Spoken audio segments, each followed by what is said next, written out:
KREM 2 News at Noon begins now. Protesters marched in downtown Spokane for the killing of Alex Pretti. Today, we are learning some new details about Pretti and the agent who shot him. It's gotten just a little bit warmer as of today. We are tracking just a slight bit of rain as we end the week. All right, and it is time for the Spokane Boat Show. We'll look inside and get a peek at the latest models. Hi, everyone. Thank you so much for joining us here on KREM 2 News at Noon. I'm Laura Papetti. Let's head right outside and talk to Thomas Patrick. He's standing by in the Outdoor Weather Center. Thomas, what do you know? Yeah, I think this feels like the winter that won't get started, Laura, because it's just another mild day. I feel just the occasional raindrop at the moment, but each day this week, it's just gotten a little bit warmer than the last. A couple bumps in the road here, including this morning when we had a bit of fog. Yesterday, of course, we had that little dusting of snow, which is obviously melted off by now. But here's that little sprinkle. It's right over Spokane right now. And if you follow it drifting, it'll drift right along I-90. But boy, is this light. Even from where I'm standing, don't even need the umbrella just because of how minuscule that is. So I will admit, it looks like our computer modeling did overdo the amount of rain that we'll see today, but definitely another dreary and gray day. I don't think we'll see a ton of sunshine, but the airport did pick up just a wee little bit of some rain. Nothing too heavy, though, with temperatures still on the climb. 38 is not it. I think we climb into the 40s for this afternoon. Will be the first time in quite some time where we've been stuck in the 20s and 30s for the last several weeks here. So this slow climb starting to take shape as we see 40s for high temperatures most everywhere throughout the inland Northwest. And the eagle eye among you might realize that some of our southeastern Washington locations will be flirting with 50 degrees even today. It still doesn't stop here. We've got a big warm-up for early February on the way. So coming up, we'll show you the extended outlook and if we really do have a chance to hit 50 right here in Spokane.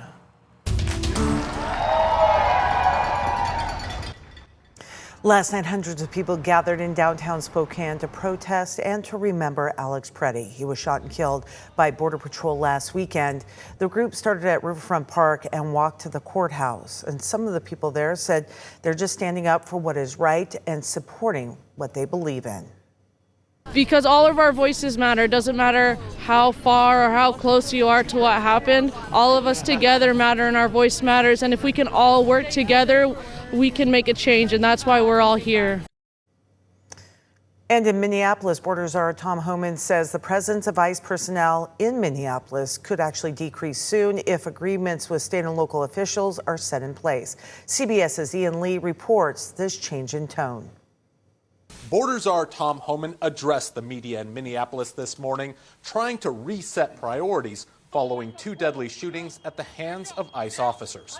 President Trump and I, along with others in the administration, have recognized that certain improvements could and should be made. Homan has been on the ground here since Monday evening and says talks with state and local officials have been productive, though they don't agree on everything.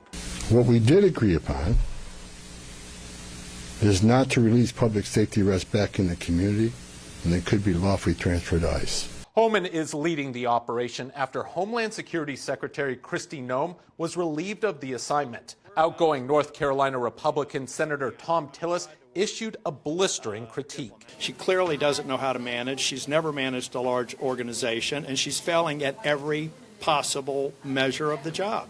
Homan reaffirmed the right to protest peacefully, but warned there will be zero tolerance for violence against ICE officers. New video shows another encounter between Alex Pretti and federal agents 11 days before he was killed. Pretti is seen kicking a vehicle's taillight. Agents get out and tackle him, firing tear gas into the crowd. The two agents involved in his fatal shooting Saturday have been placed on administrative leave. Ian Lee, CBS News, Minneapolis. We do have some more information today about a shooting that happened in North Spokane. One person was hurt and the search is on now for the shooter. Spokane police say the shooting happened around 3 o'clock yesterday. Somebody shot a woman in her front yard. She went to the hospital and we're told at last report was in stable condition.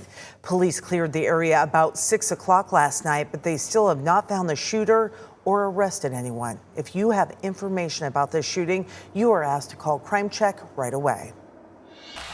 Today, a Spokane woman accused of threatening to kill an FBI agent and his family. She is out of jail. Brenna Doyle was not involved with the protests in Minnesota. However, the 18-year-old left threatening voicemails to an FBI agent that were determined to be true threats. Doyle got the agent's number after 2 FBI vehicles were broken into and rioters stole items, including personal contact information.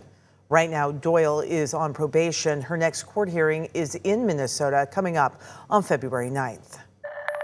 Washington state auditors say a program mismanaged millions of dollars, and the program was meant to help underserved communities connect to the internet. But investigators say the program did not meet basic accountability standards. The Department of Commerce, which ran what was called the Digital Navigator program, gave $92 million in grants over 3 years.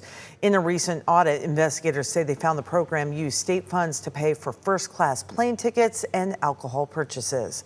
They also didn't have sufficient documentation for almost $11 million in taxpayer funding.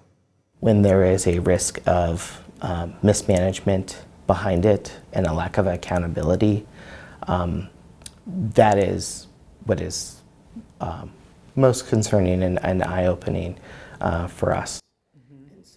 The state shut down the program, and the interim commerce director says they are working on what they say is sweeping reforms. Washington state is now seeing more cases of the measles. Coming up, what we know about a recent outbreak. But first, let's take a live look outside on this Thursday. We've got some cloud cover out there, and we've got Thomas Patrick coming back with more weather.